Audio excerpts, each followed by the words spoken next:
Good morning, everyone, and welcome to Automation Alley's Virtual Tech Takeover. If you don't know me, I am Kristen O'Neill. I'm the sales manager here at Automation Alley. And if you don't know about Automation Alley, we are a World Economic Forum Advanced Manufacturing Hub and an Industry 4.0 Knowledge Center. So we work with companies at every single step of their digital transformation. Some are just starting out, want to know what all of this lexicon means, all these new words. Some have taken some steps and maybe had some successes and some opportunities for growth and learning, we'll call them. And then some are technology leaders and really juggernauts in the field like our presenters today. So we hold events, we produce cutting edge content, we aggregate all kinds of knowledge and research and really help companies understand the technologies better so that they can leverage them to give their company a competitive advantage rather than being crushed under the wave of digital transformation that we all know is coming. We are coming up at our annual Integrate conference. This year, it's going to be held virtually. We're super excited, November 9th and 10th. We've got keynotes, Intel being one of them, breakout sessions from companies like Verizon and Fraunhofer and Markforged. And we're also doing a series of roundtables brought to you in conjunction with the World Economic Forum. So those will be discussions that really help us form the state of Industry 4.0 strategy for the next year. And they're going to prioritize technologies, help us really make sure that we are setting roadmaps for success based on intelligence and data and what's going on with industry right now. So do check out integrateconference.com. Don't go there right now and get distracted, but after the presentation, go to integrateconference.com. You can apply to participate on a roundtable. You can also reach out to myself, to Allison, to set us anybody on our sales team. So one of the other things that we do is every Wednesday we host these Industry 4.0 tech takeovers. They're led by our members, and they're designed to take big, mushy concepts and break them down into really bite-sized implementable pieces. Today, we are very excited to bring to you a presentation from Lumen on how to leverage IoT analytics on the path to your transformational journey. If I could create a short list of potential tech partners that understand the Industry 4.0 mindset, and I can, which is nice about my job, Lumen would clearly make that list. So it's not only the technologies and the convergence of technologies that represent Industry 4.0, it's a mindset. It's convergence of industries, it's convergence of thought leaders. It's how all of these pieces come together in a way that is unique in the special sauce that's going to leverage your business and give you a competitive advantage. And having the idea of an organization or a company that works in healthcare and smart cities and retail and manufacturing, all of that cross-industry collaboration strategy that comes to the table allows Lumen to really leverage those learning opportunities for all of the customers that they service. I certainly, if I was running a factory, I would want somebody who has dealt with bigger complexities than I have, and cross-industry collaboration is really a good way to make sure that you are vetting technology partners that can do that and can provide those services for you. So today I am very pleased to be joined by two speakers. We have Sarah Lorenz and Pat McParland. They are both account directors at Lumen. I do want to remind everybody, we've got a Q&A function. So take a second right now, click on that Q&A box. We'll be taking live questions during the presentation. So if you've got anything to ask, jump into that Q&A, make sure that your question is in there, and then questions will also be voted on. So make sure to vote on questions that you'd like answers to. That way we can make sure that the presentation itself is geared to the questions that you guys have. With that, I will turn it over to Pat and Sarah. Thanks, Kristen. I appreciate that. So as Kristen said, Pat and I are account directors at Lumen. Please forgive us if we slip and say CenturyLink. It's just been a week, so it's a little bit of newness for us. And so I'm going to talk to you a little bit first about why the change, why we've gone really from CenturyLink to Lumen and what that means for us. This change to enabling the fourth industrial revolution and adjusting our business in a way that pulls us away from what you might think of CenturyLink is really the crux of why we've done this. So when people think of CenturyLink, they think of two things. They think of their home internet, or they think of their phone company. And what's so interesting about the change that we've made is that the whole basis for it is taking credit for all of the acquisitions that we've made over the past 10 years. So from 2009 to 2019, we have really grown through acquisition by leaps and bounds. Data center expansions, virtualization and cloud management, data science, SAP, cybersecurity. And when we talk to customers and we get into conversations about these topics, really the response is, oh, I didn't know that you did that, right? Like I wasn't aware that CenturyLink did that. And so as Lumen, we're able to step into the IT space with a brand that we've always had, but in a new way for our customers. So that's a little bit about why we've made the change. I'm going to hand it over to Pat now. Yeah, so that's the name change. So we got that out of the way. I think we're going to be focused on what we've been doing for a little while. What Sarah and I do is we're account directors for collaboration and communications. That means we support voice and any type of collaboration. We really try to balance out exactly what a customer needs, what they're using today, and use kind of a consultative approach to help them find which way they want to go. We have customers that are using pretty much every single type of platform that you'll see out here. There's other platforms that they might be using for voice and conferencing, and they're trying to get to a more one-stop shop, I would say, is what we hear a lot, is they want to get to one fixed platform with some bells and whistles features possibly around that. So Sarah and I pretty much spend a majority of our time on calls with customers, not meeting live anymore right now, but calls just walking through like what their environment is, what it looks like day to day today, and then what platform's going to be the best fit for them based on how they use it and what they're going to use going forward. So that's pretty much how we focus on our collaboration tools. I think, and just going into the next topic of conversation, we end up basically on this type of platform, we're looking at if you're going to be a Cisco shop or Microsoft shop or Zoom now, because Zoom can really do everything too. But this is pretty much what we see for everything that we're looking at today. We try to figure out what do you want to talk about and what do you want to focus on. I think, Sarah, you probably have some ideas on what your conversation is when you see this every single customer call that you're talking to, is what is on the desktop and what collaboration tool are they going to use going forward? Yes. You know, the big conversation that our customers really want to have today is, all right, I've got some Cisco in my environment, or some Avaya. I've got Microsoft in my environment because we have made a move to Office 365. And there are so many tools, and we just find ourselves being a little bit paralyzed on how best to use those tools. And so what we have found is that it's very hard for providers today to really be a one-size-fits-all. They really pick and choose based on the strengths of the company. And while Microsoft Teams has changed the game a little bit on us, the thing that we see from Microsoft is that in owning the desktop, that is really the strength. They do the desktop better than anybody else. And that has given Cisco and Zoom and other companies the chance to really grow and develop their products in a straight collaboration fashion, right? With meetings, with audio, with really being video first. And so over the past couple of years, we've seen our customers really counting on Microsoft for what they do well, counting on Cisco for what Cisco does well. And I say Cisco, but you could also sub in other large telephony providers like Avaya or StoreTel or Mitel. But we're really seeing customers try to consolidate as much as they can.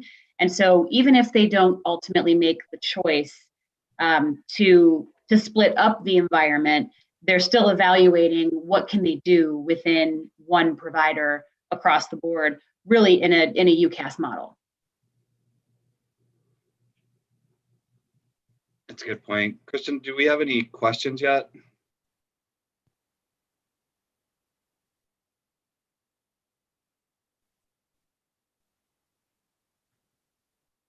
Kristen, you're on mute.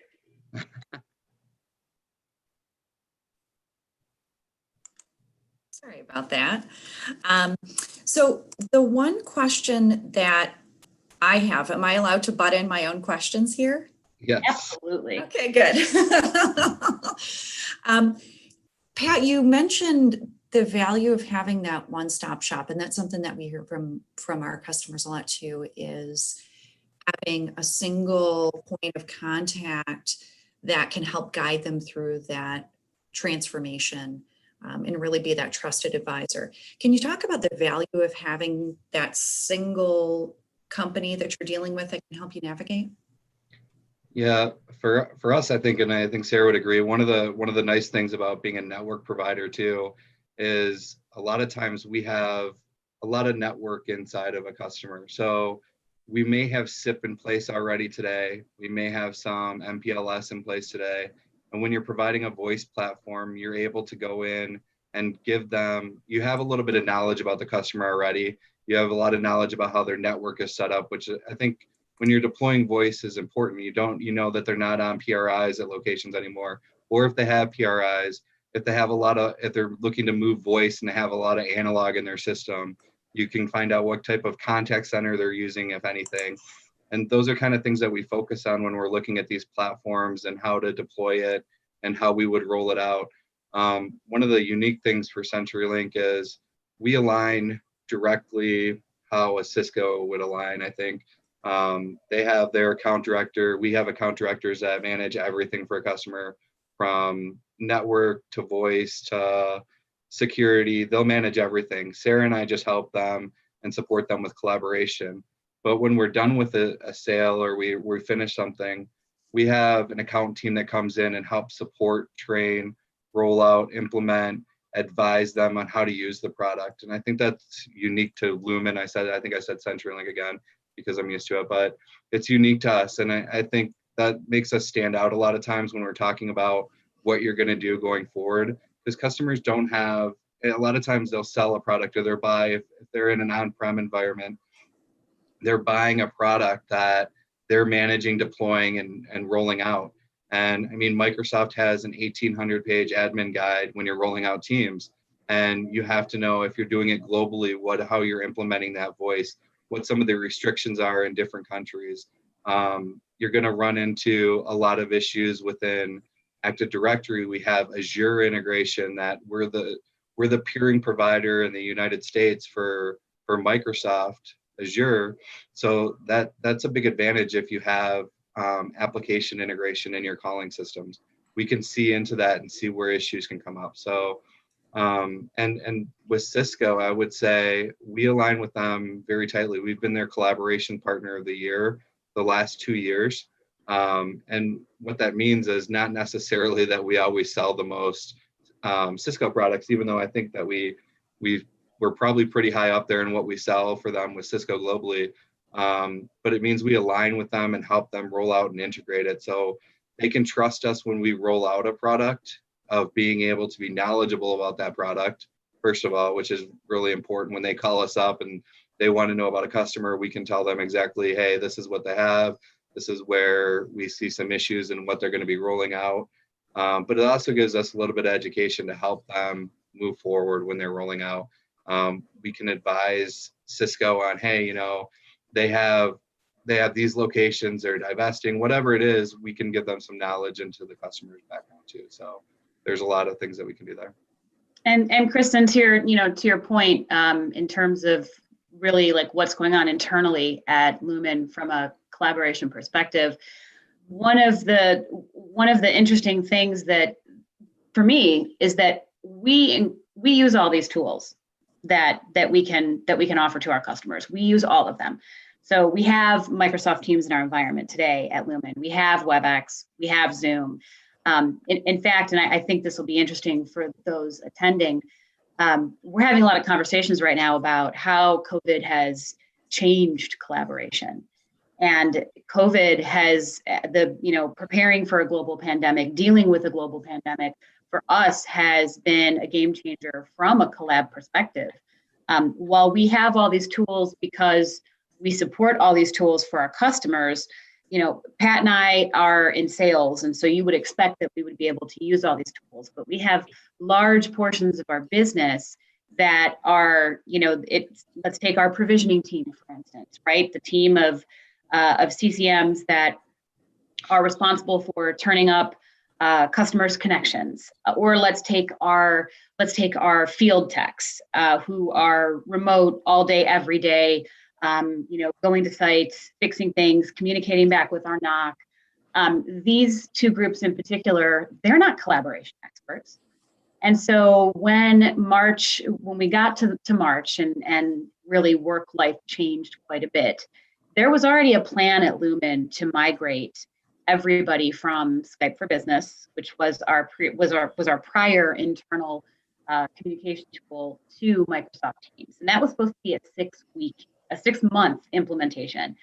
And because of COVID and because of all of the statewide, the multi-state stay-at-home shutdown orders, people had to work from home. So that 6-month plan had to be truncated down into about 4 weeks. And that's a huge change. I mean, that's a huge change for a company with 40,000 global end users to make in just 4 weeks.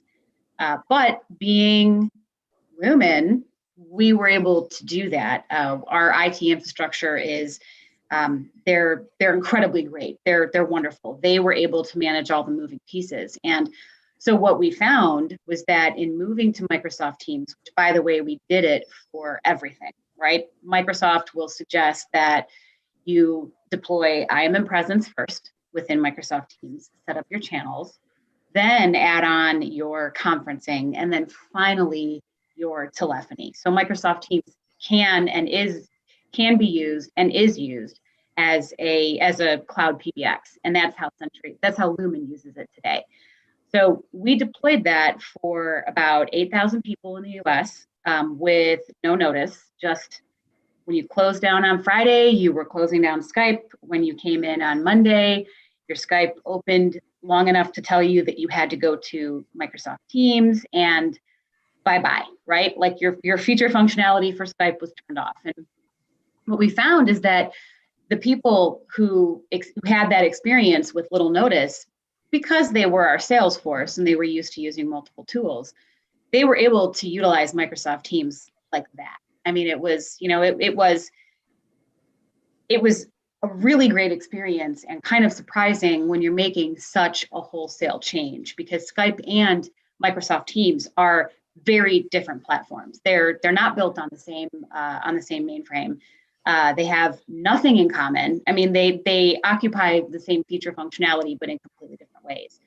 So for those 8,000 people, it was actually a very smooth transition. And then the rest of us got a lot of advantage of this. And so we had the time to go through trainings. We had the time to get communications from our senior leadership about why we were doing this, why it was important.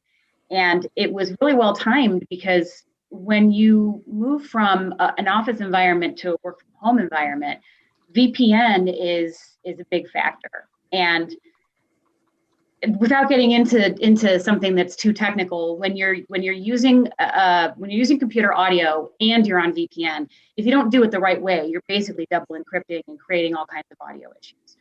So the fact that our IT was able to do this for us in 4 weeks really allowed us not to miss a beat, because as you can imagine, when COVID was just hitting in this country and everybody was shifting to work from home, our customers were reaching out to us for a lot of things. They were reaching out to us for collaboration tools. They were reaching out to us for internet. They needed extra bandwidth, right? They were not concerned with the structure of their on-prem environments. They were concerned with how to really enable people to work from home. So that we had Microsoft Teams as a full-fledged unified communication tool, including telephony, was really to our advantage to enable us to really help our customers. Hey, Kristen, can I jump in for just a second? Yeah. Good morning, everyone. So I'm Jen Kirsch. I'm also with Lumen, and I am on the support team that works with Sarah and Pat. But one of the things, Sarah, I was wondering, because obviously I wasn't involved in the transition to Teams. So from an employee perspective, can you elaborate just real quickly on the fact that you said when we made that transition from a Friday to a Monday, I mean, I was stunned that in a good way that even all of the meeting invites, internal meeting invites that we had set up internally that were Skype were automatically transitioned to Teams. I mean, it was that seamless. I don't know if you could talk about that for a minute or two. Well, so Lumen has a lot of tools. We use now Microsoft Teams going forward for all of our internal IM and presence and for all of our internal calls, but we have a very robust SBC support platform. So we're using Microsoft Teams for voice. We're also using Cisco HCS for voice. We're also using our own proprietary VoIP for voice. We have a lot of voice in our environment, and so pre-COVID, we had the SBC structure to be able to point voice traffic where it needed to go. I don't think that that's true for many of our customers, right? Like, we're a carrier, we should be able to do this for ourselves. If we can't, we have a problem. So it was a little easier for us than it would be for I don't want to say our average customer, because we don't really have an average customer. But it was easier for us in that way. And so just on the topic of change management, right? Because that's a big part of what an organization has to consider. Our IT infrastructure people will tell you, and they've told many of our customers, that from a best practices perspective, you've got to go fast with something like this. You can't, you have to rip that Band-Aid off. There's no, okay, well, these people need to stay on Skype for this reason. There may be outlier use cases when you're evaluating this from truly a global perspective. But they found that the faster that they went, the better it went. And the more they communicated, our IT infrastructure had support from every aspect of sales leadership. And so just for Pat and I, for the group that we report up through, our senior most sales leader was sending out, personal communications, right? And a lot of stuff from IT can kind of, you might ignore emails from IT as an end user. You might be like, I don't need to worry about that right now. It's, I'll worry about that when IT tells me that they're shutting off my access for something, and then I'll call the help desk. But when it's your sales senior leadership, you pay attention. And so one of their best practices that they've recommended to our customers going forward is always have your senior sales leadership engaged, because where your end users may not pay attention to what IT is saying, they will certainly pay attention to what their senior leadership is saying. And so having everybody buy in from a leadership perspective was really key in helping affect this change. And having support resources in the week that about 24,000 of us in the US got migrated, there were emails leading up to it, not too many, in my opinion, just the right amount. And there were also a lot of training sessions that you could drop in on. There were recorded sessions to help you with specific changes that you needed to make, but there were also a lot of live sessions that you could jump into. And I jumped in on the intro ones just out of curiosity, even though I already had the basics of it. And then I jumped in on the intermediate and learned a lot of things about Microsoft Teams as a platform that I wasn't aware of. And so, just that level of having it be, a change that is supported across the board at every facet is very important. And I think the last thing that our IT team would say to our customers is really have a good relationship with your provider, because there are always going to be questions. Like Pat said a little bit ago, the admin guide for Microsoft Teams is 1,800 pages, right? I mean, like, who's going to read that? You know, that's very overwhelming for a lot of our customers. And so having a provider who has the chops really to handle that is important. So, you know, that's for anybody on the call that is interested in Microsoft Teams specifically.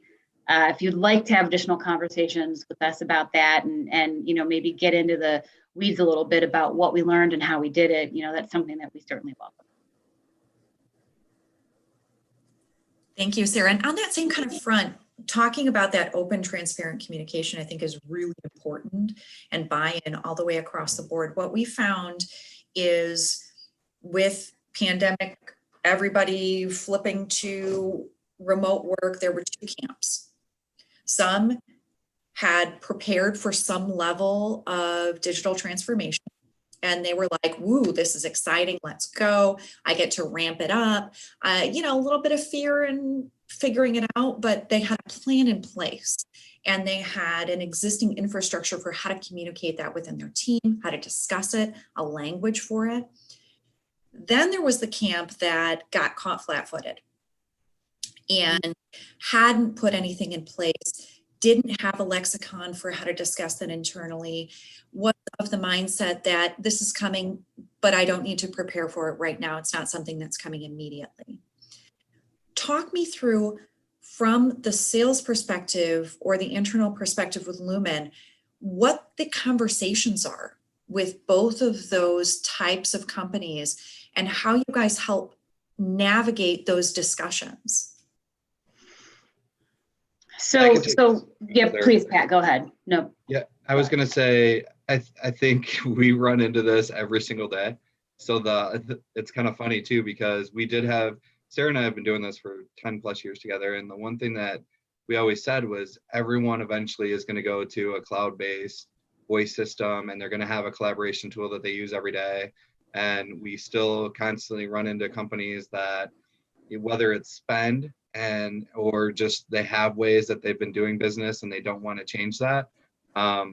Though it's been for us, it's been nice because those conversations have really opened up. I mean, we have customers coming to us and go, yeah, you know, we're ready to do something now. We need to look at what's going to be the best fit for us. So it's really picking out whatever trends they're seeing in their environment. And sometimes because they didn't have something set up, they have multiple different types of collaboration tools that they're using. And they have rogue users using this. They don't have any set way to communicate. They might not have any IM presence on their desktop that they use every day. They're mostly being inundated with emails. They were using just regular conference bridges, which sometimes that's great. But as we know, working from home, you can't see anyone, you can't talk to anyone, you're not sharing a presentation. If you're doing engineering and you're sharing files that maybe you went into an office and you put it on a screen and you walk through sharing an Excel sheet and updating that together, how do you do that when you work from home? You have to have a collaboration tool to be able to do that. So we've walked through this, especially, I mean, Sarah covers Ohio and I cover Michigan, Indiana. There's a lot of manufacturing here and automotive, and the people are doing a lot of that kind of things now, those things from home. So they need tools to be able to share files. That's where you see like Cisco Teams or Microsoft Teams where they're able to share those devices. Another thing that I would say is, just from that point of view, is customers that were very much on-prem and going in and updating and running all their network on-prem have started to look at, you know what, voice in the cloud does work. Look at this, we can run it a certain way where we don't have to be as involved. We're not running phone lines and we're not in charge of the communication process. We're using basically, you look at it as software in the cloud, right? You're getting your collaboration tool, you're getting your voice tool. It's one product, and then they're able to go ahead and use that product and share it with their teams, and it works out more efficiently for them. And really, then they can figure out how their teams communicate, right? Because all of these tools, Cisco, Zoom, Microsoft, they all have analytical tools that can tell you how your end users are using the product. So you're able to in-depth see who your heavy users are, what departments they're in, how they're using it. And then it gives you better ideas to plan for the future of, okay, do we need video rooms for locations? When someone comes to you from a department and says, we want to have a huddle room, or we want to put together a video room, how do we do that, and what is the need for it, and how many attendees are joining these meetings, and what tools do you use during these meetings? So we try to help form whatever the customer is looking for through all these tools. And that's the other part about having the account manager after the sale, right?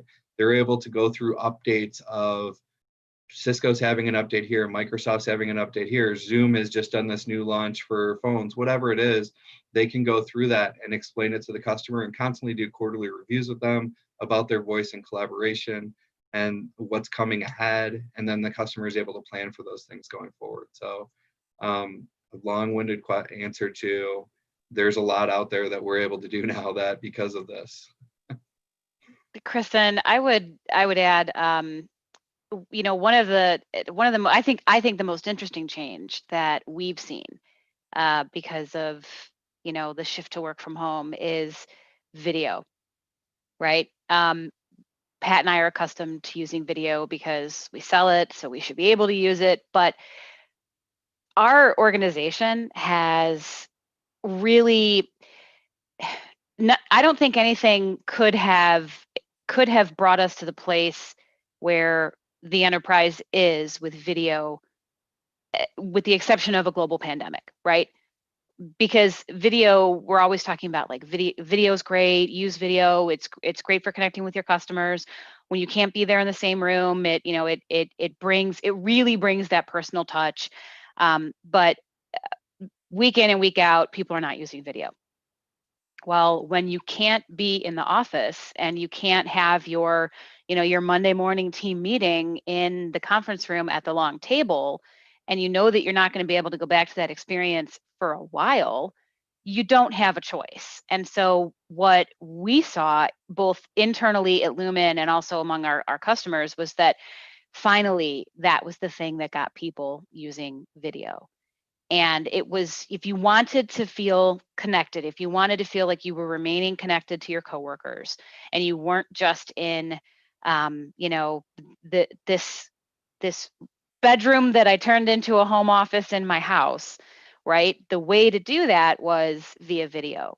And so, I would travel a couple days a week, work from home a couple days, and I would turn on video when I was customer facing, but I started turning on video all the time because everybody else was turning on video.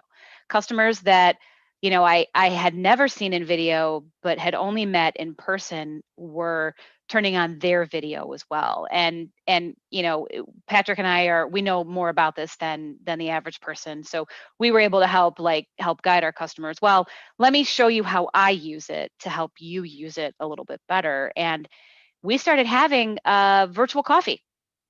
We have virtual coffee with our customers. We have virtual happy hours with our coworkers to stay connected. We have lunch meetings on video, which is, by the way, probably the most awkward thing you'll do the first time you do it, right? You're eating on video and people are watching you eat on video, but after you do it once, it's like, it's just like we're in a restaurant. Like we're having lunch. It's right here at my desk, So it allowed us to stay connected in a time that was really tough. And what I found in having meetings that weren't straight meetings, in having coffee, in having lunch, in having a virtual happy hour, we were able to kind of talk about what we were experiencing with the pandemic, right? Not just from a work perspective, and to feel connected to other people that were going through the same thing that I was going through. It was great, right? I have 2 sales engineers here in my home. My first is 9 years old, and her name is Lucy, and my second is 6 years old, and his name is Edison. And Lucy understood that when I had these on and I was talking, that that I was busy and she should go find her dad. But my youngest sales engineer really didn't get that memo. He could not make that transition, and he would just come in and join. And instead of having that weird CNN moment where your spouse or partner like comes in under the radar to get the kid, right, yanks him out, I would just be like, the first time it was awful and it threw me off my game, and I was like, get out of here, like on mute, like, you gotta get out of here, but it got to a point where it was like, oh, that's my SE, let me handle him real quick. And then I was able to get back into, the meat of the meeting that I was on. And people were super accepting of that because they were experiencing it too, So video now is something that is much more widely accepted. People who never thought that they would have used it pre-COVID are using it with frequency now. And you kind of have to, because if your 6-year-old can get on a Zoom call with their classroom, you probably can too. That is an excellent point, Sarah. And my daughter teaches me things about Teams and Zoom all the time. Mom, look at this. Mom, look what I can do. Ah, crud. Now I got to figure out how to do that. So I think that's something we're all experiencing. You brought really interesting points that we found here as well. And by we, I mean I.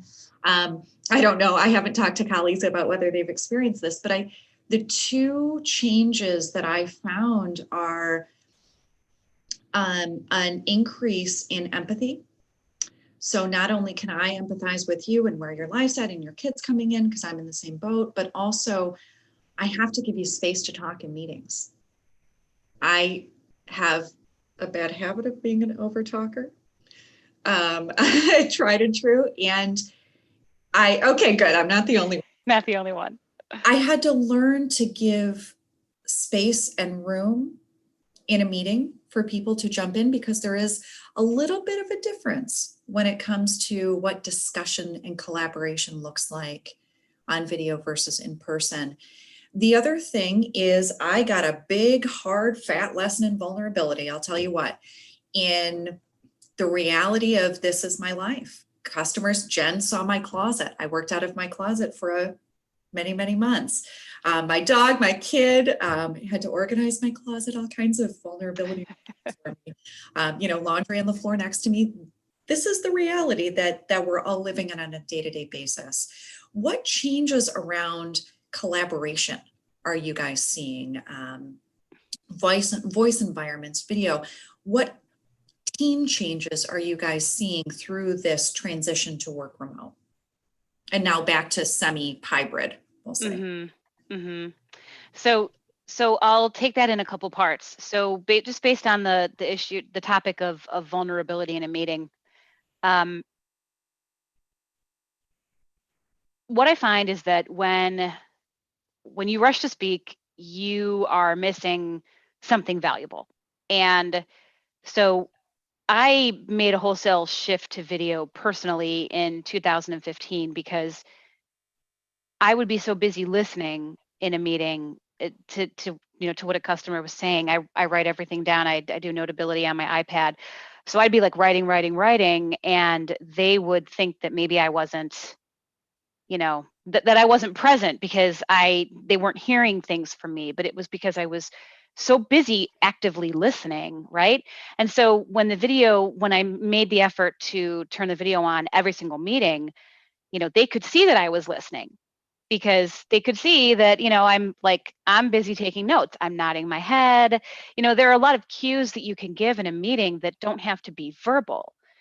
And so that really helped to make the quality of my meetings better. And also it forces you to not multitask, right? I mean, like we're all guilty of multitasking, but when you're on video, you can't really do that. Like the most multitasking I do on video these days is really with just making sure I'm grabbing all of my notes, because for me, that's how I retain things. I've got to write it down or I lose it. So video can be a great equalizer that way, because you can see the person comprehending what you're saying. They can see you comprehending what they're saying. So if you can't be in the same room, you've got to find a way to still show those types of cues. And so video is fantastic for that reason, right? I mean, I think we can all agree it's perfectly acceptable to have a baseball hat and a sweatshirt on in a call. I'd rather see you casually at home and have this quality back and forth than be guessing at whether or not the things I'm saying, how they're landing, and being able to predict like where to take the conversation, because the conversation is really important, because it's got to happen only this way. So for the second part of your question, in terms of the tools, what our kids have gone through in their own learning online is exactly what our customers have gone through. Teaching our customers how to screen share, utilizing a team environment, whether it's Cisco with WebEx Teams or whether it's Microsoft with their teams. You know, there's so much that you can do in those environments, and ways that you can really have a more quality contribution. So we use Microsoft Teams internally. Our team, Ohio, Indiana, Michigan, we call it Great Lakes. And there's a space for collaboration. There's a space for our IT services overlays. There's a space for, from a sales perspective, end of month, right? Making sure that all orders get in. And so everybody has the oversight to this. And so there's a much better understanding. You know, Pat and I live in the collaboration world at Lumen, but we have to really understand what our account managers and account director peers that are the quarterbacks for the whole entire Lumen portfolio. We have to understand what they're going through on a daily, weekly basis, because even though it's all about collaboration to us, you know, they're managing all the pieces of the pie, and we're just a small piece of that. So being able to have that insight in a team environment to all of the daily ins and outs was, Pat, I don't know, would you agree? I mean, like it was really helpful to gain that knowledge. I think that we grew to know more about the own inner workings of our company just by being privy to the team's environment. Yeah, I would. And I think customers see that too, right? So they've been pushed to this and they're seeing what their users are going through. I would say there's probably tiers of each type of customer, right? You have some groups that are heavy and are able to jump right into this and we're using it beforehand and are able to keep rolling and using the platforms. You have groups that really grew during the pandemic, that they had no other choice and they really jumped through. And then you have the groups that maybe weren't prepared, didn't have anything, and now they're adding something. So I think from an end user standpoint, most of the customers that I talk to, if I'm thinking about how what their questions are to us about why are our customers going to Microsoft Teams, or why are they going to Cisco, and what would you say to that? I think depending on their environments, what they're set up for, we usually try to talk to them about if they're using WebEx, how are they using it, and then what the video is going to be like. I mean, we all know working from home, you're having more meetings. I probably would say as every end user, every person that's at home, I would say an end user is having more meetings than they did at the office. One, because there's you don't have any really breaks, right? You're at your desk, you're in a computer, and even friends of their kids' parents that I'm talking to, they're like, we're having all these meetings all day. How do we coordinate it? And I think you have to have some time maybe on your calendar where you block off. Like, I mean, every company is different, right? They have different hours that they work. I find depending on what industry you're in and where your time zones are, who you're dealing with, you might start at 6 a.m. and go to 3 p.m, but have some type of break in between there too for yourself, because from an end user standpoint, I think you need to get away from the screen for a second. And if you can't, you can't. I mean, it's what it is. There's days where people see your calendar, they send you an invite from inside your company, and within Teams or Cisco, they're all embedded in your email, and they can see when you're open. They're sending you those invites for those meetings. So just try to figure out if you're a manager of a sales team and you're talking to them, how do you manage your day? How do you coordinate your day? I think it's important for an end user that's using anything, but it's also important for the managers. What are your end users doing with it? And like Sarah said, we deal with account managers all the time that I mean, we could have 10, 15 account managers, and if they see our calendar open and they have a customer meeting, they just book it, right? So we're on those calls and we're talking to customers all the time. And the customers now being on video, like you said, you do pick up your cues. Like, I can see Sarah's ready for me to move on by just looking at her when I'm coming to a point, or if she's questioning what I'm saying or what she's thinking about. Or when you're dealing with a customer, they want to see you too, because you're able to you're able to have a conversation. Like, they see what you're thinking and you're engaged with them on a level that you're just telling them what to do. So video is important, I think, and especially if you're a global company, right? You're not traveling to, and here we have a lot of manufacturing in Michigan and Ohio, and they're used to traveling all over the world, and now they can't. So the video is an important piece to be able to talk to their customers, their partners, their coworkers that are all around the globe. That's important. If you have management, and especially upper level management, they all want video. They want the video capability, be able to talk to their management and their peers that are international or wherever throughout the United States, wherever they're at. I don't care. They need to try to talk to them somehow. So they're asking us for, we need something, and we need something that works. How do we put this inside of our environment? And a lot of it is driven from what the executives want and what they feel comfortable using, because really the IT department has to help them find a use case for what they're using and why it's important to use it. And sometimes that's the hardest tool, is if it's something new, how do you train them? And that's another good point too, having account managers, training department. We help walk through IT departments, walk through what a rollout and what a platform is going to look like beforehand. So they have an idea of, okay, they can take this back to their executives. They feel comfortable. And we don't charge for our consultation of, hey, this is what we're going to help you do and roll out. And that, I think that for Lumen, that's kind of unique, right? We do workshops with customers. Sometimes Sarah and I roll out for a customer from start to finish might be almost 50 calls. I mean, it depends on how long it is. It might even be more than that, right? So we're going through everything with the customer. We're making sure that if they're making a big move from one platform to the other, that they're set up for success, that they have their site implemented to what it needs to be to work successfully, and that they have the tools and capabilities to roll that out internally. So, and we support them after the fact too. So it's a big deal. So I think that's my point for that question. That's good. You mentioned tiers.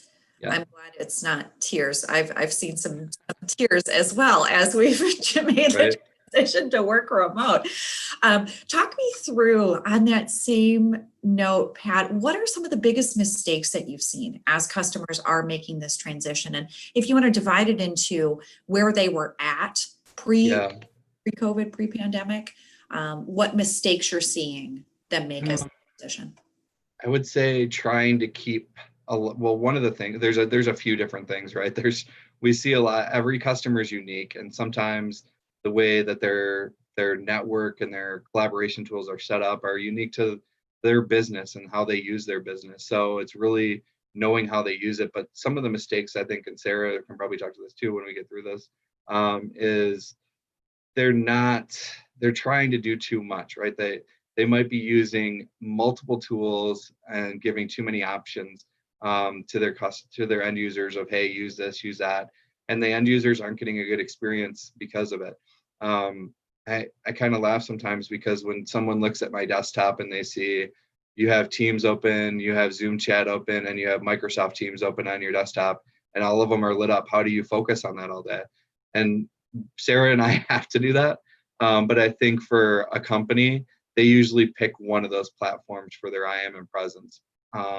And then now I think they're leaning towards, how can we put a hosted voice environment through one of these platforms and set it up so our end users have a one ring solution, right? It's ringing my desktop, it's ringing my cell phone, it's ringing my computer, it's ringing my watch, whatever it is, to notify me that I'm getting a call. Then the email platform all comes in, my notifications through Microsoft all pop up.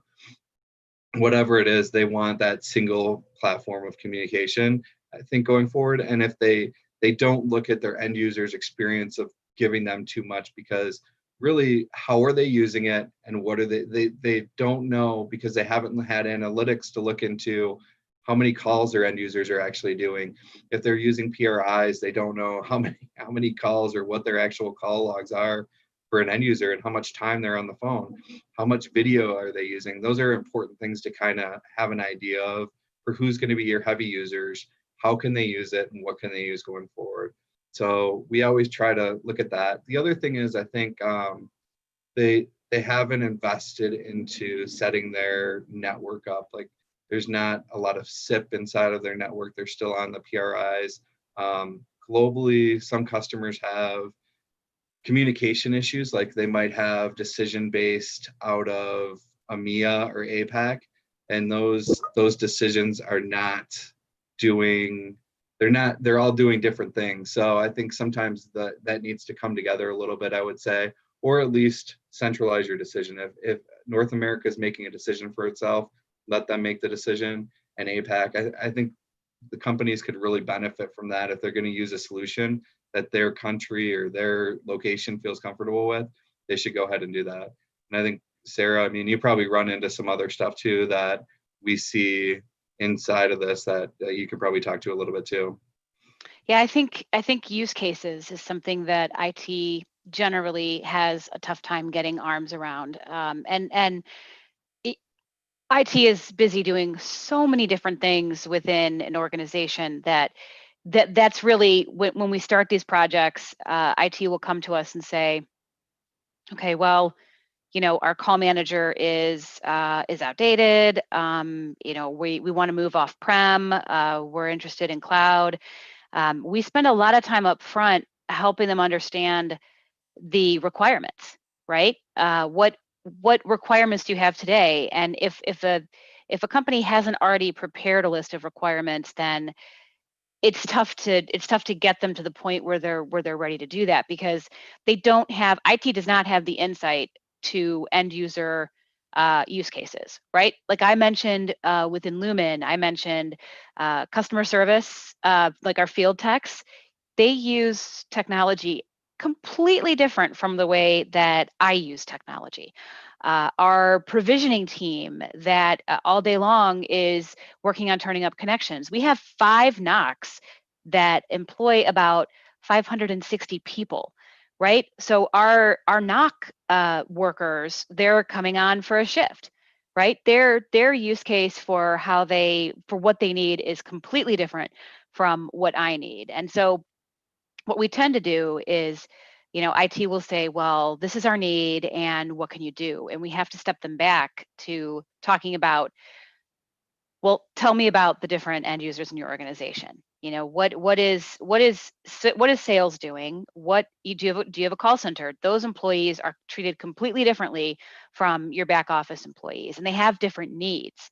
So we really have to step them back and spend a lot of time upfront on the requirements, so that we aren't wasting their time or our time once we get a little bit further down the road.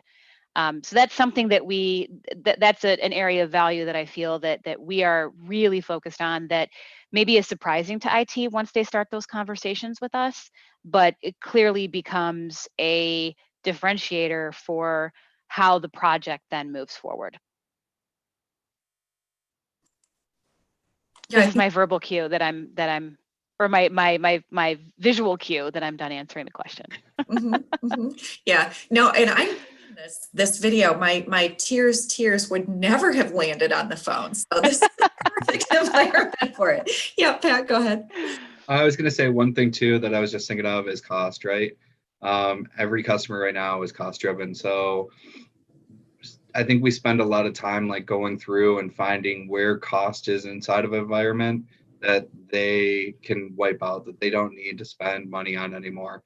And it's really trying to layer that and how they want to spend their money, right? So it's, here's how you can spend your money this way and you'll get this type of product at this type of cost, or here's a solution that we can help reduce your cost and you can do it this way. And a lot of customers right now are looking for cost reductions. So I would say a lot of our time too is, why are we doing this and what is the cost of it going to be? and how can we help drive that cost to be a better solution for them. So that's another good point of a separation and conversation point with every single customer that we have daily. I think, yeah, building that use case and proving that ROI and getting buy-in from leadership. You guys are giving a really good roadmap for what successful integration looks like and how to do this to have a successful transformation, rather than one that kind of starts and stops and goes along. Let's shift a little bit and talk about the environment itself. So what can I do in my on-prem environment to address both a transition to work remote? Let's say I've decided, okay, through June, we're all remote, not going to open the office back up, is what it is. Maybe I've got a hybrid setup where you can come in, you can work remote, it's whatever you're comfortable with. Talk to me about what I can do in my on-prem environment to address some of those concerns or challenges. Yeah, I can start on this one. So I think it's preparing your environment, right? A lot of customers, they, like we talked about before, have a lot of PRI set up inside their environment, and they're going to work from home. Their VPN they don't have enough network to drive VPN to work from home. So how do we put a solution in to do that? And that's where our network team really comes in and helps provide solutions for that. And then we're able to go in and add the collaboration piece that can run over the top of it. So our conversations with customers on went from work to home right away is basically what tool can they use right away that they're going to be able to run this with. I mean, Sarah talked about how we rolled out Microsoft Teams right at the beginning of this, but also we added a ton of trunking for our customers. We were set up for like a 9/11 type day where we ran at way less of our capacity, but that didn't include the whole world going to work from home immediately. And even some of our partners, I would say, don't have that they use our network to drive their business globally. And I think Zoom, one of our highlights with Zoom is Zoom runs 90 something percent on our network. So we talk a lot about that with customers, and Zoom has, we have some videos of Zoom CEO talking about how they use CenturyLink globally because of our network, our global network, to be able to provide their video. So I think a lot of customers rely on us when they look at us globally thanks. I said Lumen, not CenturyLink again, but that's a good point. But a lot of people look at us and try to figure out how to do something globally, and then they look at our network and how vast and strong it is, and we become a good solution for them, especially companies that have a lot of global locations. It becomes a very good story with Lumen. Sarah, I'm sure you have something to add there. I would. So I'm thinking. I'm really, thinking about the question. Customers that have an on-prem environment, this change has prompted them. It has fast-tracked their own digital transformation. It's got them planning for if that on-prem environment isn't kind of at its end of life, or maybe at its contract renewal now, they're absolutely thinking about how to be ready when that comes, right? So things that people would typically put off until they had to do, like this is the point where you kind of have to do it. And so what we're seeing is, like you were saying, you were referring to a hybrid environment in terms of, people working from home and people in the office. What we're seeing a lot of is a hybrid environment where there's on-prem calling for our customers that have to keep their employees on-prem, but for their groups and for their users that can work from home, now they're enabling them to do that. And so maybe they're sticking with their on-prem calling environment because it services the warehousing needs, the setup that they currently have today, but they're maybe standing up deployments for Zoom Phone, or for Cisco's WebEx calling, or for Microsoft Teams, where they're bringing users onto these cloud or hosted platforms testing it out, seeing how that works with their on-prem environment, and making plans for once that on-prem environment truly is no longer usable going forward, then making that shift to bringing their on-prem people over to the cloud. So we're having a lot of conversations about what a hybrid voice environment looks like.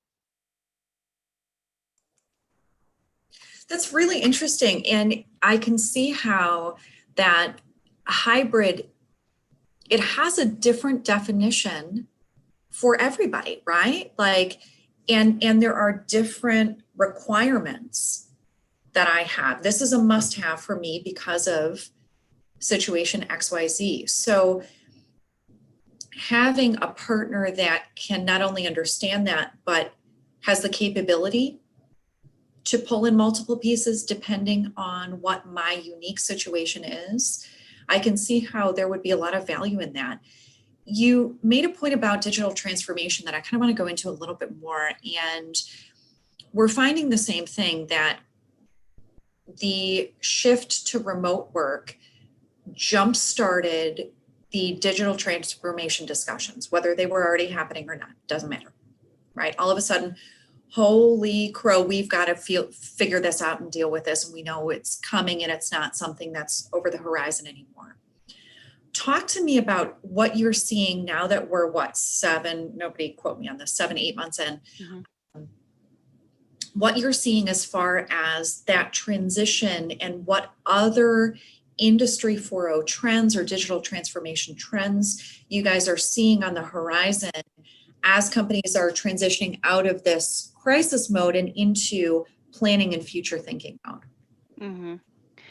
This is not an area that Pat and I support, but it's something that, in terms of like wholesale changes that people are making, bandwidth, right? Because if you had to have that bandwidth to enable work from home, and now that people are returning, you don't need all of that same bandwidth that you had. And so something that the Lumen platform had been doing for the past couple of years was this idea of like burstable bandwidth, right?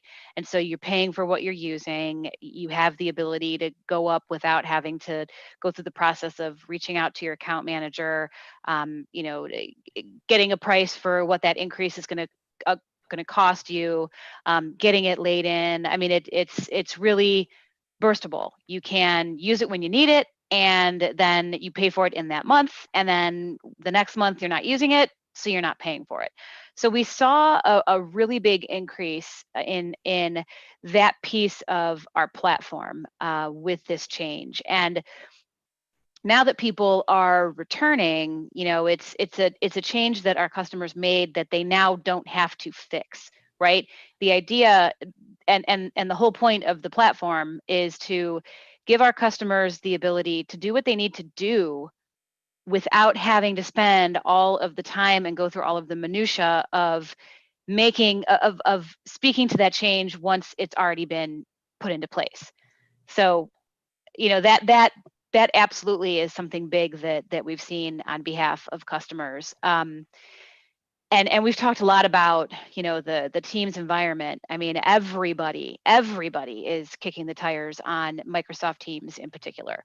Microsoft saw a 700% increase in the month of, it started mid-March to mid-April, a 700% increase in usage, because it was a quick, easy way to make this change. And I think that now that we're at the point that we're at, like you said, 7-8 months down the road, as people are going back to the office, that change is going to stay, right? Because now the people that are in the office, and I say in the office, but really I mean also in the warehouse or on the shop floor or in the clinic, right? Or in the retail location or branch location, they still need to communicate with the people from corporate who still have that ability to work from home. And so we may be going back to a world where bandwidth is used less, but from a collab perspective, these tools, they're absolutely here to stay, right? I mean, it's just like complete wholesale change, and even though people will go back into their various working environments, they'll still be needing these tools. Yeah, I'd say that too, just to do that. I mean, you guys probably have seen in the paper all the time, or if not the paper, I mean online, whatever you're doing, because you're not really probably reading the paper anymore, but of companies that are staying work from home, right? So how long are people going to be doing this? And the platforms that we're seeing, the customers, they're shutting down locations and they're not planning on opening them up unless they're manufacturing, but they realize that they have positions in their workforce that this works totally fine for. And we found companies that were super fearful of work from home and productivity of what their customers were or what their workers were going to be able to do. And that some of those companies were slow adapters to collaboration tools. They thought their employees needed to be in front of them all the time and they wouldn't get stuff out of them. And they're seeing that if they give them the tools to work, their workers are what they are. They were good at in the office and they're good at home too. They just need a tool to be able to use to collaborate, to be able to do their jobs. And everyone now, everyone has a smartphone. I mean, everyone has applications that they know how to use and pick up. These tools aren't rocket science, right? Like elementary school kids are using this in their classroom and they know how to update this. So if an elementary school child can learn how to use the tool and know how to navigate it through it and split screens and share desktops and not have problems doing that, then so should your worker. They should be able to, your end user should be able to use the same thing and be productive at it. It's not complicated. And to be honest, I think a lot of end users find it a lot easier. I mean, we find people that there's customers that I talk to that are in IT, and some of them drove an hour, 2 hours to work, and now they're getting those hours back into their day. So they're starting work earlier and doing stuff and being ahead of what they would have been. And then maybe now that they're opening up the office, they're only going to the office a couple days a week to do whatever they have to do while they're in the office in that time. And then the other time they're able to work from home and their work-life balance gets a little bit better. So you see a lot of companies everywhere going to more of a remote work. And I mean, people were traveling before this too, right? You have a lot of road warriors that are on planes, traveling to meetings. Yeah, I mean, Sarah and I are usually, I have every tool that I have is on my phone. So a lot of times before this, my meetings were at a Starbucks or in a lobby of another company sometimes. If I At had an airport. Yeah, or an airport, and you're used to background noise. None of that stuff really bothers customers, I think, anymore of what's going on. So a kid running it through the background of a video, most of the time I don't even notice, and people changing their backgrounds in their homes or being in different rooms. A lot of times I don't even notice where they're at or what they've done to their rooms or their screens sometimes too. So there's a lot of things that go into it. But when you're planning this for a company, I think there's probably three important things: how your end users are going to use going forward, what tool do you want to push down, and what the cost of it's going to be to drive to that, and then how do you get there, and what does your network have to look like to help support it best. And every company might have different answers to that, but usually we're able to find a good fit for them and then help them. I think the companies that you're going to want to work with to do this are someone that you can trust to support you after the fact, because there's a lot of changes, right? You could see uptick in usage and there's new tools coming out in these products all the time of how they work and what the capabilities are. So really, I try to talk about that in all our conversations with customers is you want someone to continue your collaboration story after you start using. Someone that's going to be able to look at the data of how you're using it, present it to you so you can present that to your executives.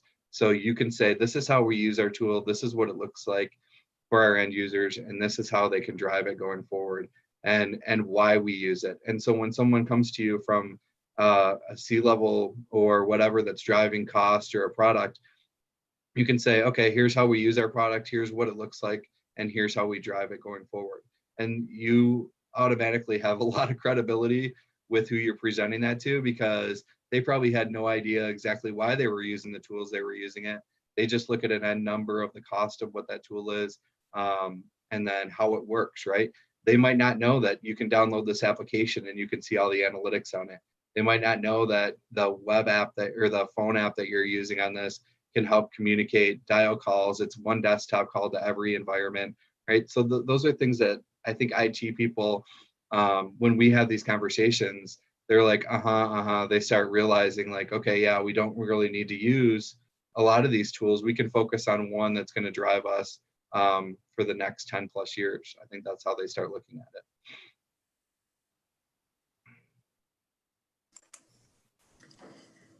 I hate to admit it, I'm embarrassed to admit it, but that my workday starts at 5 a.m., right? Like I get up and it's, I know it's extremely unhealthy, but I have setting boundaries. So that's the reality of it, right? And I think that increase in productivity is a really, really good point and lends itself to having that company culture of trust. Did you trust your people before? Do you trust your people now? And do you have the data and the analytics to back up that gut feeling of trust and increased productivity that you have? And, you know, looking at what that transition for companies look like, that emotional journey for a manager to say, I trust my people. I have complete faith. I know they're getting their work done. I'm not worried about it. I don't care where they work. I don't care what hours they work. If you need to knock off at 2 o'clock to help your kid with a Zoom call, cool. No worries. I know you're going to make it up. Kristen, that's a big change. I mean, you know, so at Lumen, we've been living in that environment. We have pre-COVID, you know, people would go into the office Mondays and Tuesdays because it was fun, because we wanted to be with our coworkers. Everybody would bring in lunch. We'd eat in the conference room. Mondays and Tuesdays were kind of the office day, even though, you know, many of us have appointments. It was like the day that we all kind of got together and then worked from home Wednesday, Thursday, Friday. So when this change happened for us, it wasn't that big of a deal to work from home all the time. But our CEO, Jeff Story, immediately was like, everyone's working from home. I don't care what you do. You know, the field techs have to be in the field, but otherwise they're working from home. Nobody's going into an office environment. Like, we're taking this very seriously. Our philosophy at Lumen is that we'll go back to the office or the data center or the shop floor after the last person has gone back. And so a lot of our large buildings that, and I keep coming back to provisioning because it's easy, and also because we had a big office in Dublin, Ohio for provisioning, about 5,000 people. We've closed that office. Those people have all permanently moved to work from home because we proved that we could do it. And it's not, I don't think for Lumen, it was something that required proving. It just didn't come up because it didn't need to come up. But once it did, and once we saw how productive everybody was being in a work from home environment, it really had us, and I'm sure a lot of our fellow, you know, enterprise level customers thinking about, do I really need this space? How can work really get done? I think there's a common thought that if you let people work from home, that, you know, they're going to be like this all day, right? Reading on their Kindle Paperwhite, just like sitting, waiting for things to come in. I only do this when I eat lunch, if I'm lucky enough to, you know, to eat a lunch, right? And so what we found is that people have been exponentially more productive in a work from home environment because they have that ability to switch, to switch personas, right? Like, I'm working Sarah right now. Thank goodness my kids actually went back to school like in person, because I have people in the kitchen right now that are putting up drywall, right? But if my kids were home, I would have the ability to get online in the morning, work for a few hours, help them with their assignments, and then come back to this. I mean, I think a lot of us come back to work after dinner and games and practices are completed, and we take care of the things that you know, that need like finishing up before the day is done to help us to feel better coming back online at 5 o'clock the next morning and just seeing what's fresh, as opposed to seeing what, you know, what I didn't get to the day before. And so this is a whole new way to work. And while I fear for commercial real estate and what's going to happen in that regard, we really have proven across the board that that we can do this, right? And the tools that we see. So one of the things that our IT did when they made this change was they gave end users either headsets like what I have on right now, or pucks, right? Because we use soft phone with Microsoft Teams. So none of our people have handsets if they're on Microsoft Teams. If they're on our Cisco HCS, or if they're on our computer audio platform, our VoIP platform, then they may have endpoints still that they were able to take home.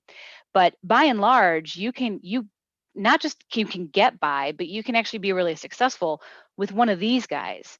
And so it enables you to come back online at your leisure because you've got all of the tools at your disposal. So people are more productive, people are communicating more closely than they ever have with things like video and Teams environments.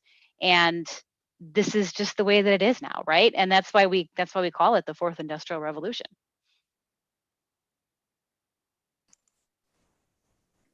I love that. That is why we call it the fourth industrial revolution. That's perfect. So let's say I am a business that has been using a couple of different platforms and I'm finally ready to settle on Microsoft Teams. What's the number one most important thing that I need to pay attention to? Your licensing. Fair enough. Your licensing. And if you're going to, when you're looking at, when you say, okay, we want to go down the Teams road, you need to work with somebody who understands that licensing better than you do, really. I mean, because nobody in the enterprise within IT is necessarily a Microsoft licensing expert, right? They're an Office 365 expert. They're an expert at running the Microsoft application on the desktop, but they're not necessarily a licensing expert. And so not understanding the licensing can put you at a disadvantage for being able to understand from a budgetary perspective what something like this is going to cost you. And so that's something that Pat and I find ourselves spending a lot of time on. Like, what licensing do you have today? Because some of the tools within Microsoft Teams, you get for free when you have a Microsoft E3 versus an E5. And so that makes a difference. And so working with a provider that understands what your Microsoft licensing entails and can help you navigate that is definitely, I think, the most important piece to start with. Pat, would you agree? Yeah, and I would say research too, right? I think a lot of customers, they have an idea, or they may have heard from one company exactly how to do it, and they think that's the way to do it. And then they talk to another one that has a bunch of different ways that you can do it. Talk to a couple companies off the bat and just find out what their Microsoft Teams plan are. Set yourself a timeline, like, okay, if you're mandatory to go to Teams, or they're pushing to go to Teams, when do you want to get there by? And then having a plan of what you need to do to get there. So after you talk to the first customers, maybe do an internal review and then come back. I think a lot of customers, they don't know why they're going to it. they might be pushed towards it. They're trying to figure out if this is the right platform. But have a plan of why you want to go there, a timeline. Definitely the licensing. I think there's a lot that goes into that, and you hear different stories. I mean, Microsoft will tell us how they would like us to work with them, what they want us to do to integrate. They tell us where we fit in well, and they tell our customers that a lot of times too. So we get on the call with a customer and they will say, Microsoft told us this because this is what you've done in the past, and it's a good thing. And even towards, I'll say Cisco too. I think if you're in a Cisco environment, know exactly why you're in that environment, what it costs to get out of that environment, what your licensing is inside of that for your on-net or your hosted or your collaboration tools, and then how you move forward inside of that environment. What would that look like for you? So have your options that you know out there so you can make the right decision for your company and why you use those products. And I think a lot of times the customers come to us without knowing that, and then the conversation can get drug on because you're going in a lot of different directions during the call. I mean, you can see the conversation that Sarah and I have right here. We could probably go for another 2 hours just talking about what customers talk about. But I think it's really planning for teams. It's planning your environment, knowing your licensing, and then going forward. Same thing for any other product that we have too. Pat, you bring up a really good point. So we see different levels of an organization have different reasons for wanting to look at these tools. And what happens a lot of the time is, the director level or the IT infrastructure manager, they'll come to us and they'll say, well, we've been told to start looking at Microsoft Teams. We're moving to Microsoft Teams. Okay, well, who told you this? Why did they tell you this? Because there is that perception that Microsoft Teams is free because the application is included in the Microsoft Office suite. There are costs to implementing Microsoft Teams. There's cost to the conferencing piece. There's cost to the telephony, the cloud PBX piece. And I think that on a higher level in an organization, on a C level, they hear, okay, Microsoft Teams is new and improved, and it is. It's included in our enterprise agreement, and it is. And so they say, push it out. This is what we're doing. This is going to save us a lot of money. And in a lot of instances, it can, but they want to push it out because they think it's a cost saving, and they don't take the time to look at it really they're looking at it on a macro level, not looking at it on a micro level. And when they really get into it, the people that we're working with have to then go back to their stakeholders and say, okay, we did what you wanted us to do, and we did due diligence. We ran this down. Here's what it's going to cost. And then C-level's like, really? And so if we don't kind of call that out in the early stages, then we're not really working as smartly as we can. We really have to enable our IT managers, our infrastructure managers, our director level to understand what this kind of a change will take, and why people who go through it and complete it would look back and say it was the right thing to do, and really help communicate that back to the VP level, the C level. Yeah, that's a really good point too, because even inside of teams, if you think about the type of company and how they're rolling it out, there's multiple costs that can go into that. And then between the plans that fits for how they as a company need to roll it out, or would be the best way for them to roll it out, there's always a cost involved. So it's breaking it down to what your options of the cost are, and then selling it inside. And Sarah did a good job of saying that, like, the stakeholders sometimes say, okay, this is Microsoft. You'll hear, well, Microsoft Teams is free. Well, yeah, kind of, depending on how you want to use it. So we help find the solution for that to help push it for going forward for them. Excellent. Thank you. You guys have really done a great job of transitioning from the CenturyLink to Lumen with only a week of practice. Talk to me about what Lumen is going to look like moving forward. Jen, if anybody who's with us, draw your attention to the other screen. I mean, Jen's got the platform wheel up for us. We're a small part of the pie of the Lumen platform, but even what we're doing, even what Pat and I are doing, and he's mentioned it a couple times, the analytics that come from looking back at your usage, whether that is via WebEx or it's Microsoft Teams or it's Zoom. There's a lot that we can do to bring in our app dev and analytics peers within Lumen to help our customers take this information and really act upon it, right? Like, so when you're working with us and you've got something like Microsoft Teams or Cisco WebEx or Zoom meetings going, you're collecting that data, right? You're collecting that data, and our customers really want to be able to analyze that data and then act upon it. And so that's where some of our peer groups within Lumen really come into play. And so Pat and I are more and more these days working with the folks in our, our edge and hosting team. Like I said, our analytics, our app dev, our contact center partners even.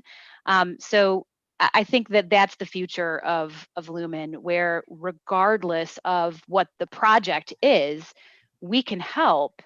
Let us take on that project. Let us show you how we perform with that project. And then let's take a step into maybe the next piece of the wheel, because the next piece of the wheel is absolutely going to take our customers on their own journeys of what comes after the project at hand.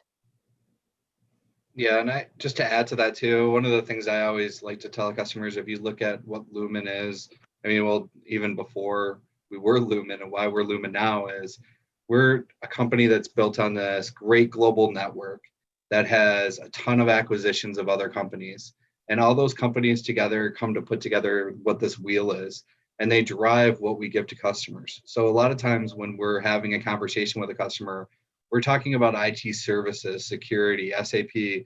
We're going through this with a customer, and analytics now in manufacturing is pretty big because it can save them a lot of time and a lot of money, depending on how they want to drive their business going forward. So they look at all these different things that we can do for a customer, and then they put it together. And we talked about this earlier, one-stop shop, right? You have a customer that runs your network. You have a customer that runs your security, your collaboration. They have teams inside of that that help support and manage the business units. But it's good to have that. You can see the layers of your business inside of your I guess your network, everything that you're using today, that you're able to help drive that going forward. So it becomes a good conversation with customers, and I think customers like that. We're able to give diversity too by giving different options to customers. So it kind of layers them. We have partners that we're able to help support different things too. Like you can see within collaboration tools, we have multiple collaboration tools that we're using that they can use. So there's a lot there for us to be able to give to customers. And I think that's what Lumen will be going forward. And I'll just add to that really quickly. I think that one of the things that we constantly have in conversations with our customers is, or actually our customers respond to us and say, wow, I had no idea that you did that. Historically, I think this company has been very conservative and shy, if I may, in taking credit for the kind of platforms that we have been building and continue to build. We're one of the primary platforms that the federal government uses all over the world for their infrastructure and things like that we just don't take credit for. And I think that ultimately, once we continue to reinforce the message of what Lumen is and will continue to be, our customers will grasp that too, that we're very forward thinking, forward looking, and the depth and breadth of our portfolio is something that combined with our expertise can really help our customers and our enterprises move forward as well. Excellent, thank you. So we've got just about 2 minutes left here, 2 or 3 minutes. Final thoughts. Let's do just a quick little one-sentence recap on, as companies are moving through this digital transformation journey, what should they be focusing on first? I'll start. They should be focused on the projects that are necessary to help them really step into the fourth industrial revolution. They should be focused on how those projects affect their end users, and they should be very careful to choose a partner that can support them in a myriad of ways. Yeah, I'd say Super the brief. same thing. And I'd look at a partner that can help them going forward too. That can bring them other solutions rather than put them in one solution, right? That has multiple platforms to be able to share with them. And that's one of the things that our customers, I think we always get pretty good feedback from, Sarah would say, is, we're able to provide some things that are outside the box that can help them solve for many, many problems. So have an idea of what they have going forward, and then find someone that's diverse at it and being able to give them more than one option. You guys made it in under that 1 minute cutoff. Excellent job. That rarely happens. Well done. So I just want to thank Pat, thank Sarah, thank Jen. This was awesome. It really gave some good guidance for companies moving forward. Again, to everybody tuning in, we do these tech takeovers on Wednesdays. We archive them on our website. We invite you to hop on our website and really help navigate that digital transformation journey with these bite-sized pieces. Next week, we are re-airing some critical content from our partner Baco. It is a new paradigm, people and robotics working safely together in manufacturing. So keep an eye out for that as well. Thank you everybody for tuning in today, and we look forward to seeing you next week.